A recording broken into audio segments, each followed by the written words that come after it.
Welcome to Digital Transformation for Humans with your host, Amy. In this podcast, we delve into how technology intersects with leadership, innovation, and most importantly, the human spirit. Each episode features visionary leaders who understand that at the heart of success is the human touch, nurturing a winning mindset, fostering emotional intelligence, and building resilient teams. Today's conversation is going to focus on cultivating impactful leadership in the age of innovation and AI and dive into the best practices from Amazon and beyond. Max Sinclair, angel investor, founder, and CEO of eContent, ex-Amazon senior executive from London, is our expert guest today. Welcome, Max. Hi, how are you? Good to be here. Amazing. Let's start the conversation and transform not just our technologies, but our ways of thinking and living. If you are interested in connecting or collaborating, find more information in the description. Subscribe and stay tuned for more episodes. Max, it's amazing to have this conversation today. I'm looking forward to it.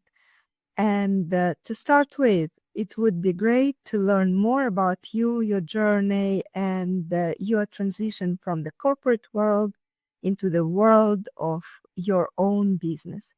Could you share a few words about it? Sure. So I worked in Amazon for 6 years, and my co-founder who showed me the first public release of Stable Diffusion. This is September 2022, a week after it was launched.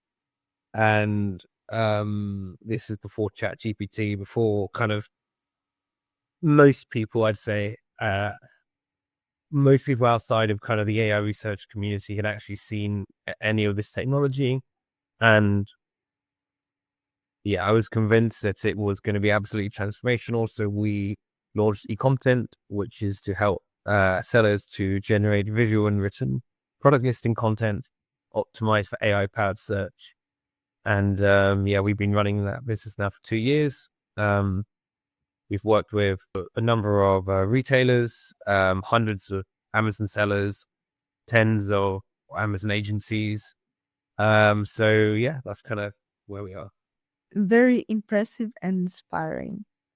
During your time at Amazon, how did your leadership style adapt to the demands of AI and digital transformation? And what key lessons did you take from that experience into your current role as founder and CEO? So I guess at Amazon, um, I left Amazon before this kind of new Gen AI wave. So I didn't really see how Amazon leaders are adopting to this kind of new form of AI.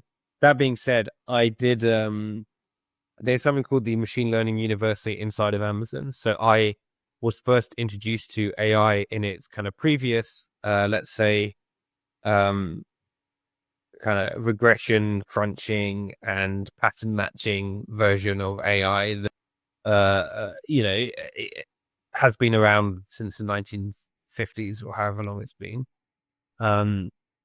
So I kind of got a background in education of the first generation of AI at Amazon, and Amazon would run, which was amazing. They have a lot of resources for people to kind of just learn beyond their current role.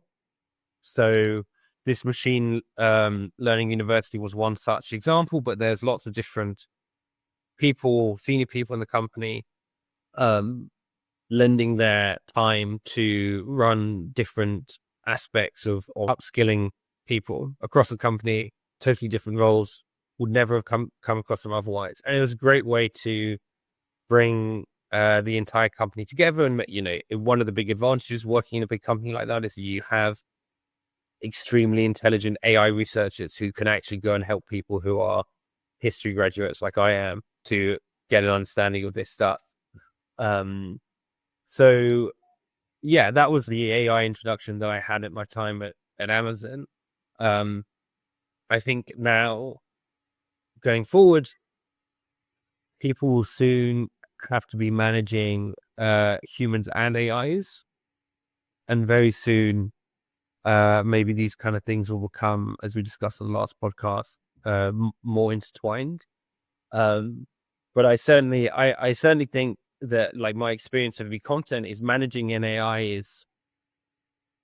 is not as it requires something new, because like the current set of Gen AI tools are, especially when you start building them, um, they are very unreliable and prone to hallucinations and changing behaviors. They are almost like wild animals. I would describe it. It's like trying to, ride a zebra, right, rather than riding a horse. If the deterministic kind of pattern matching, uh, big mathematical problem crunching AI of the past is kind of like riding a horse, these Gen AI models, which are a lot more creative and powerful in many ways, is like riding a zebra. So it's that, making sure that you're managing that as well as kind of people. Yeah, it's an important factor. Interesting. Great that you mention it. And it's true. It is a little bit wild for the moment, and it requires a lot of attention to details and that connection between technologies and the human part, the human factors. And what are the essential leadership qualities that you believe are necessary for successfully guiding a business through AI-driven growth? How do these qualities differ from those traditional leadership approaches that you mentioned? So I think the number one thing is, with this new technology or any new technology, it's very easy to be distracted by the power and the beauty of the technology and forget about the customer.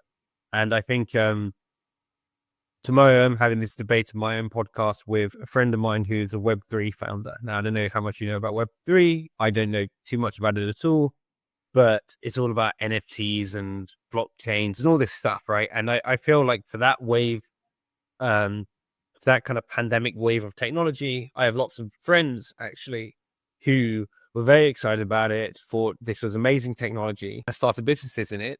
But actually, they completely lost focus on the customer and like bringing value to the customer. And ultimately, like, it's very hard to point to any Web3 company. Like, I'm not talking crypto. Like, there's a few crypto like Bitcoin, whatever, but like a Web3 company that's using Web3 technology to make lives easier for customers.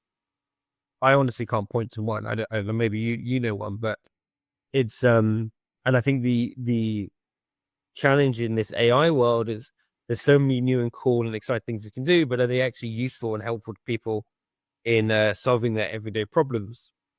That's a much harder challenge, and that staying focused on that remains to be true now, as it did kind of pre this technology. But I'm sure, with the rise of the internet and social media, like each kind of technology cycle brings something new and exciting, and people will try and, people can be distracted by just trying to use a technology rather than solving a customer pain. I agree. Actually, I see the same trend, and it's interesting to see it in different verticals all over the world. And I personally believe that it's also connected to the fact that those who are developing those powerful technologies, they have not so much experience of working with humans and their experience. So, it's more about developing technologies according to the vision, according to the goals they have in front of them, but they don't include that big part of customer experience. And it becomes a little bit siloed from time to time. But I also believe that it gets more and more highlighted, which creates that connection between what is possible and what is really needed on the market. And it's going to be better and better covered with time. But it's great that you mention it, because I hear it from my guests on this podcast, and I hear it outside in private conversations with leaders as well. So it's interesting that this is requiring some extra attention right now. Can you share specific best practices you implemented at Amazon that you've carried over to your current company, particularly in the context of innovation? I mean, in terms of leadership, in terms of business expansion. Yeah, so I guess Amazon had a really strong culture around their leadership principles. So these were not just, at least for the first 4 or 5 years of my tenure there, these were not just principles of something written on the wall and ignored. These are principles that were in every, when Jeff Bezos was the was still the CEO, each quarter he would do it all hands focused around one of the principles, and he would explain how like the principal stuff like deliver results, hire and develop the best, learn and be curious. Like they had 14 or so like principles that we were to kind of use in our work, and he would kind of show how he's using them in some big problem, let's say drone delivery, and how one of these principles insists on the highest standards is they're using it in the drone business, and you talk about it, and it would be how people were reviewed for pay and promotion. So there's a real culture around these principles, and people really lived and breathed in and kind of discussed it on a daily basis. And I have tried to when I set out e-content, me and my co-founder sat down and we wrote a list of principles. And we then, as the team grows, every now and again, we sit down with the team and I try and work out, are these actually the principles that people are working with? To some extent, I can push and guide people towards certain things. In other aspects, I have to accept that the people we've hired and the personalities don't do other things. And therefore, we don't want to pretend or like have it written down somewhere that this is our principle, but actually it's not how it works. And an important part of these principles is less so with the Amazon ones, but more so with the ones that we have, is only a principle if you could a reasonable person could take the other view of it. So learn to be curious maybe is a bad example because no one's going to say, oh, I don't want to learn and I don't want to be curious. And another Amazon principle is earns trust, right? So no one's going to say, oh, I don't want to earn trust. So like the ones, I mean, we focused on are ones where people can, for some of them, not all of them. I mean, for some of them, people are going to say, yeah, everyone's going to want that. But for some of them are ones where there's two sides to it. And,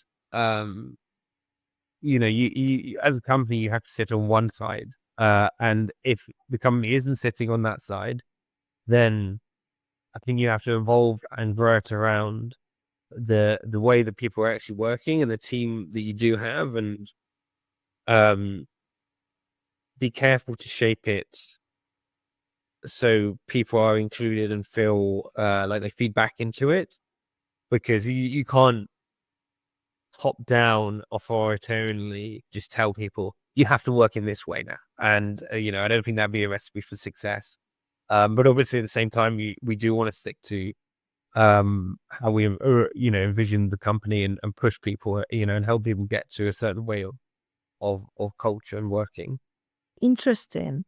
And it's good that you are taking something and reviewing it along the way as well, so that you know that some of those principles are not applicable in exactly your case and you adapt them.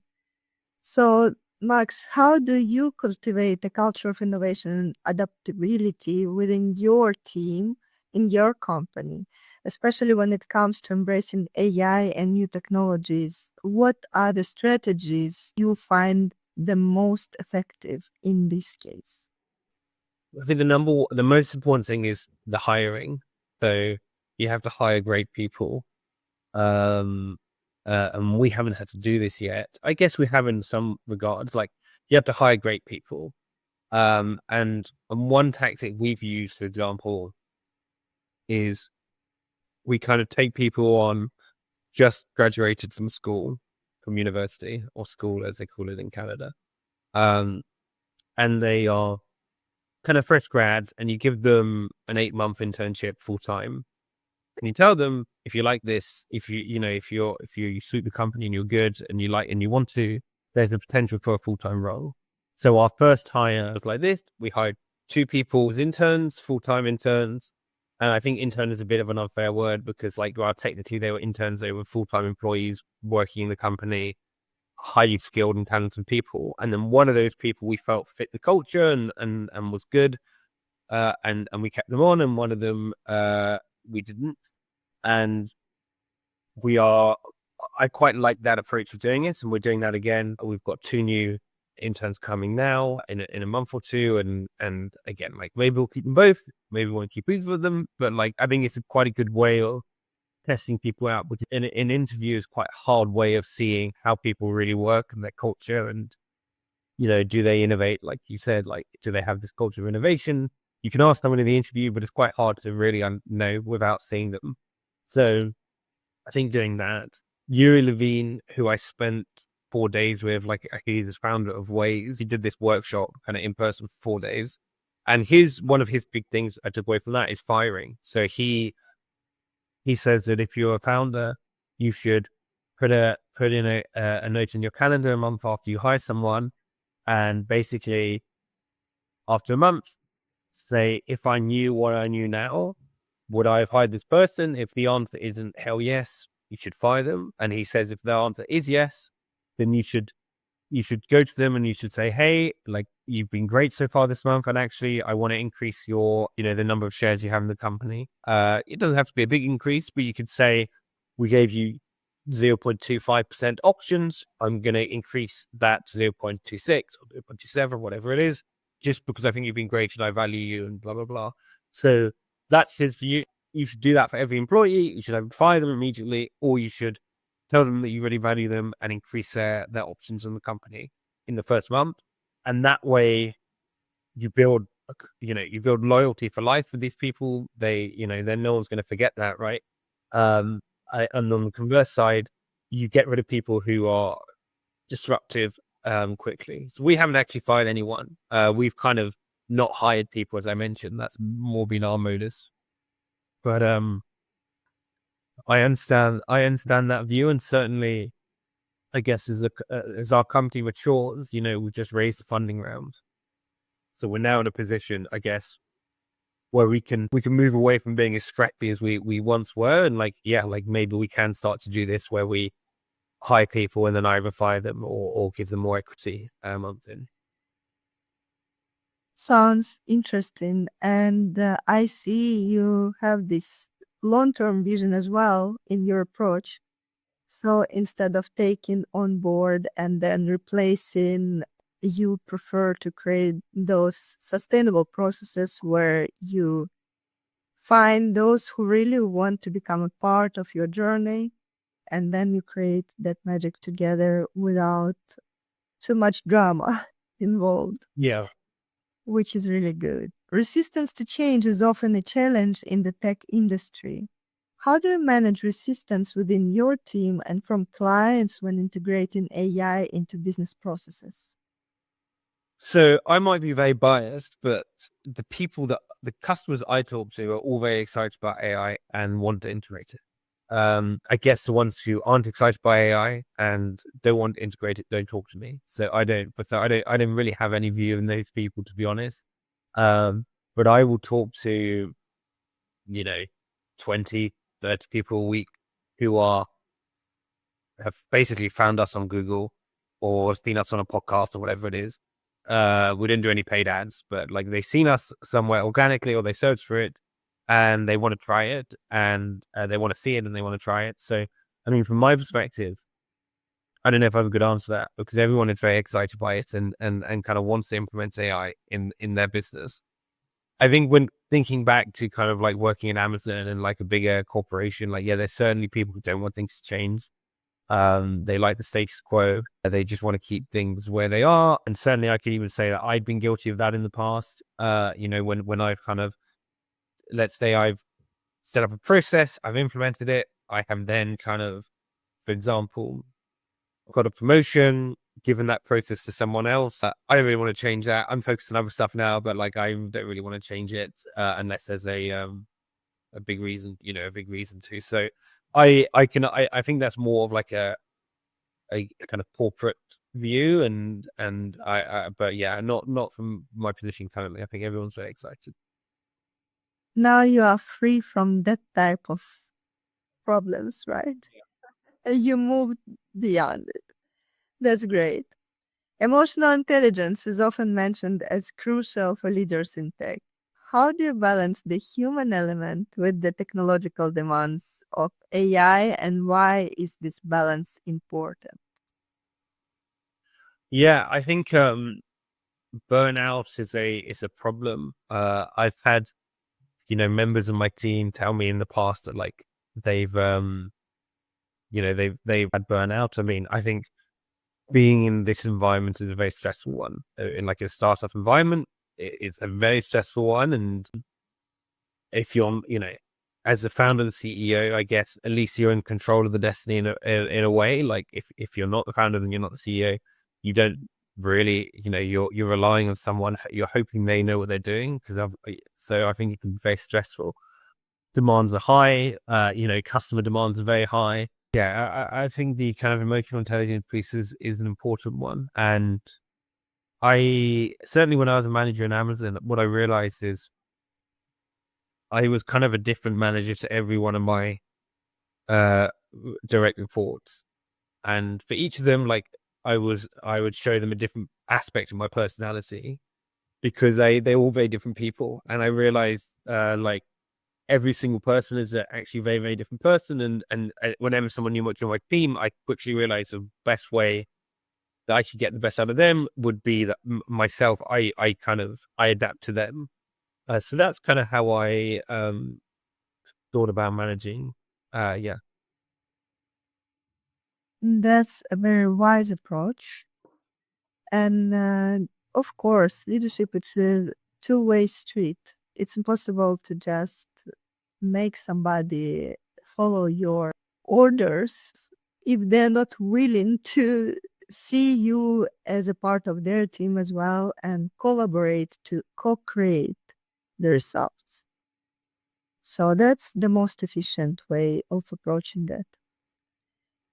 Max, as someone who has led teams at Amazon and now runs your own business and invests into others' businesses as well, what are your top recommendations for other leaders looking to harness AI effectively and cultivate a forward thinking mindset for the future?